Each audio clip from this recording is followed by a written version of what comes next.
Isang Victory Christian Pastors naglabas ng opinyon ukol kay Mr. Alvin Aragon. Yun po yung ating pag-uusapan maya-maya lamang. But before that, if you haven't subscribed yet to my YouTube channel, please don't forget to like, share, and subscribe at hit mo na rin ang notification bell for more showbiz updates.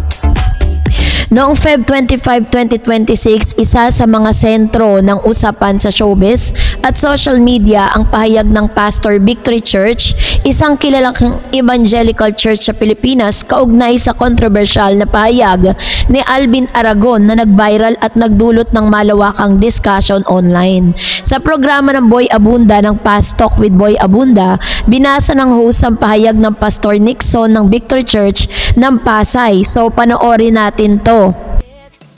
Katulad ng sinabi ko po kanina, ay humingi kami ng statement galing kay Pastor Nixon ng of Victory Church sa Pasay. Bahagi ng kanyang statement ay sinasabi niyang he has that belief of Alvin about the LGBT community, and the role of the father, husband in the family is not different from the belief of other Christians.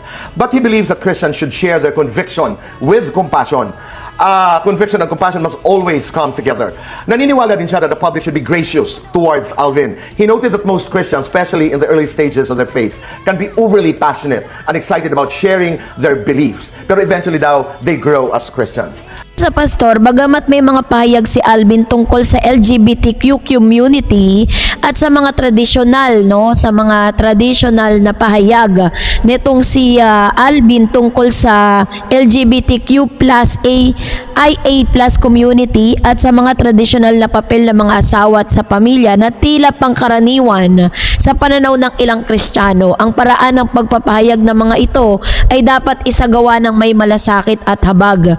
So parang sinasabi po dito na hindi po naging acceptable para sa pastor na ito yung naging pahayag ni Mr. Alvin Aragon, Sabi niya dito, ang mga ganitong paniniwala hindi naman naiiba sa maraming Kristiyano, lalo na sa mga bagong naniniwala na minsan ay masigasig o masyadong padalos-dalos sa pagbabagi ng kanilang pananampalataya.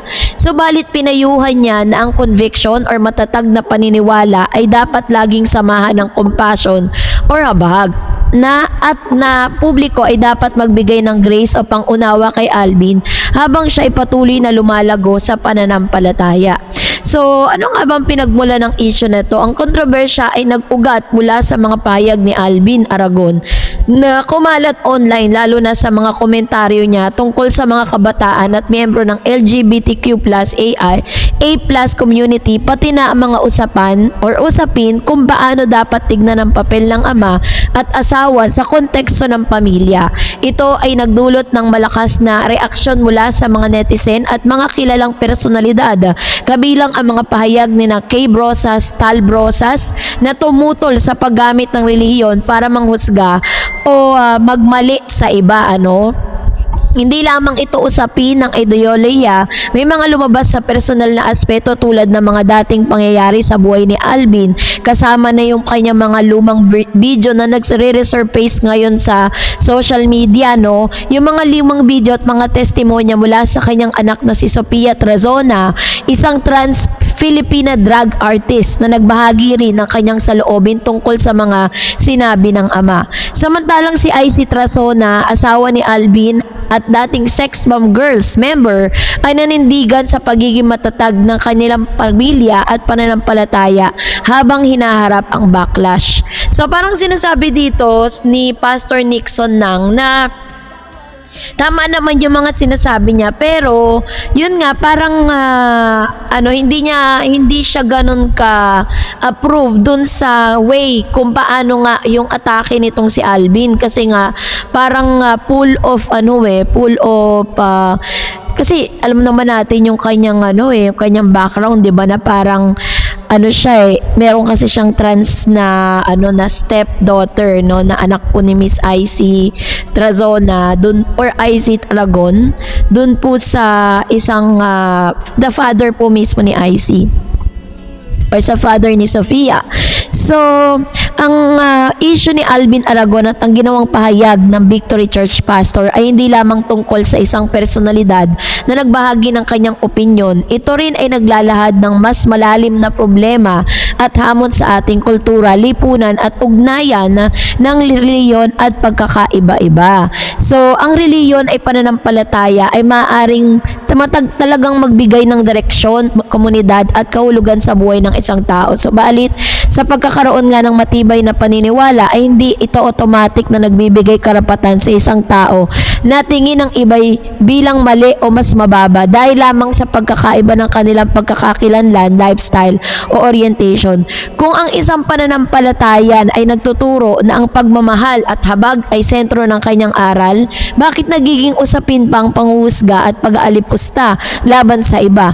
Ang pahayag ni ng Victory Church Pastor ay tila paalala na ang pananampalataya ay hindi dapat gamitin bilang sandata para sa panlalait o pangmamataas tingin.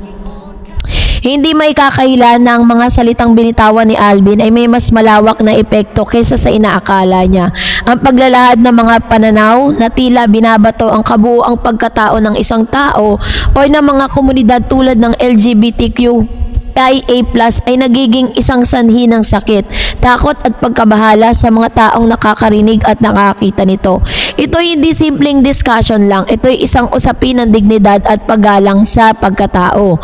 Ang pagiging malaya sa pagpapahayag ng sarili ay mahalaga, ngunit may mas kasamang responsibilidad kung ang isang pahayag ay nakakasugat o nagdudulot ng pagkakawatak-watak sa lipunan. Dapat itong suriin hindi lang sa taglay nitong katotohanan, kundi pati na rin sa epekto nito sa kapwa. Alam mo, dahil po sa mga isyong ito, mas nabubuksan, na parang, kasi parang kapag kasi sinasabi ng ilan na pag LGBTQAI+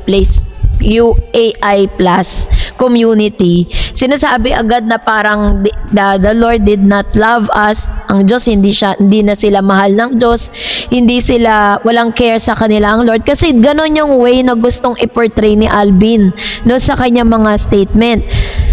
Always remember na ang Diyos po ay mapagmahal, pero nagagalit din siya, So, siya nga po yung puno ng pag-ibig, pero kung umibig ay lubos, pero kung magalit, banayad. Kumbaga, hindi ganun na, kumbaga parang pag pinapakita niya yung wrath niya, pero in a proper manner, Tapos, sinasabi rin po ng Biblia na ang Diyos ay hindi po galit sa makasalanan.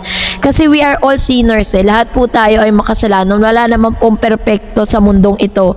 Lahat po tayo is on the process of change. Nasa proseso po tayo ng pagbabago. Lahat po tayo every minute of the day ay nakakagawa ng kasalanan. Kaya nga kailangan natin ng grace and compassion mula sa Lord, 'di ba? Kailangan natin ng habag at biyaya mula sa Kanya dahil lahat po tayo ay hindi perpekto at lahat po tayo nagkakasala. So, tama yung sinasabi dito ni Pastor Nixon na dapat daw ay mahalaga na magkaroon po tayo ng grace at compassion sa kapwa natin. Kasi paano po natin maipo-portray or paano natin maipapakita that God is calling all or parang lahat po ay kayang tanggapin ng Diyos kung tayo po mismo ay parang magiging judgmental in front of them, 'di ba? So, dahil dito ay sa ganito mga kontrobersyang nagiging black and white ang paglalarawan ng mga pananaw, tama ba o mali. Subalit sa realidad ay mas masalimuot pa ito. May mga pagkakataon ng isang pananaw ay maaaring nagmula sa isang magandang intensyon, ngunit nagawang masakta ng iba dahil sa paraan ng pagpapahayag. May mga pagkakataon din na talagang marami po siyang nasagasaan, Pero as of this moment kasi, parang medyo naglaylo na rin naman yung issue patungkol dito. At may interview po si Miss Sofia Trazona, doon po kay Mr. Boy Abunda, panoorin po ninyo. So kayo po, anong niyong saloobin patungkol dito? Comment down below. That's it for today. For more videos and updates, please don't forget to like and subscribe, and please don't forget to follow my Facebook page, DarEds TV and DarEds channel. God bless everyone.